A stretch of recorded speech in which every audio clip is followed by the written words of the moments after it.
Hello everybody, Mike here. So we have the smart knob with keypad just delivered. You can do password, fingerprint, app, and also the keys. So go ahead, unbox this, and we're gonna check it out. So it does recommend before installation to charge it.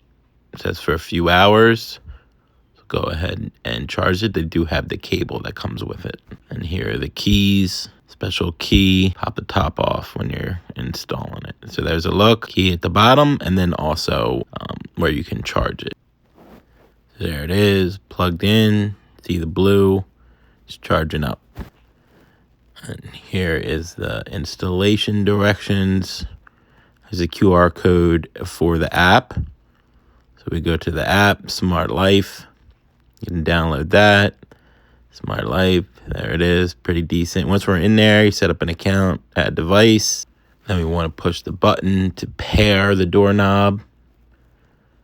We can see it on there and click that to add it.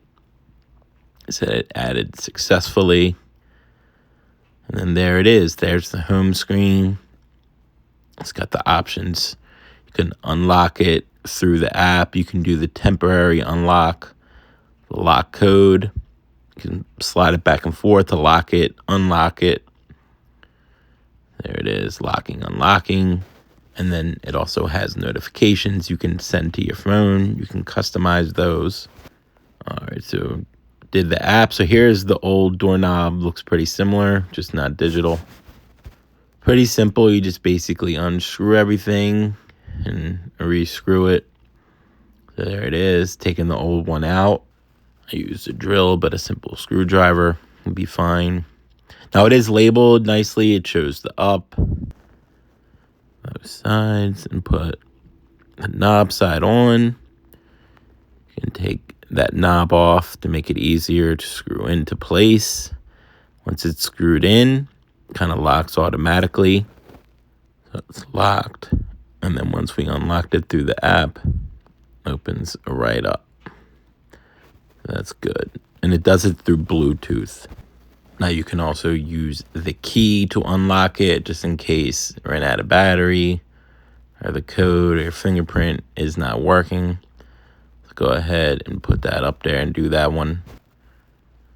Took a little adjusting, got it open. So that's nice to have that option as well. And then also you can do the code and the fingerprint. Like you set both of these up through the app. Took me a little bit longer with the code. Like the fingerprint was pretty straightforward. Set it up through the app.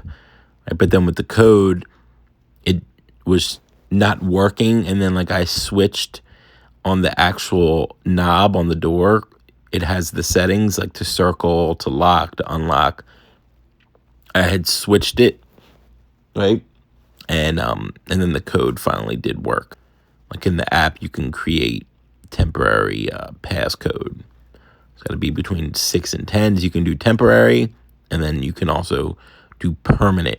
So if you're doing like an Airbnb or you just want to let someone in for one time, you can make it where there's an expiration and it's only good for a certain amount of time, and then it deletes, so this code will not work indefinitely. And then also there's the fingerprint in the code. You can do that in your admin. Just click to add a fingerprint. And here it is, it's locked. Put my fingerprint on there, turns green. Can open it right up. So that's nice. So here is final look at the doorknob installed using the code to get it in. These things come in handy because sometimes you might not have a key. There's various reasons why you might want a digital doorknob. So it is nice to have more than one option.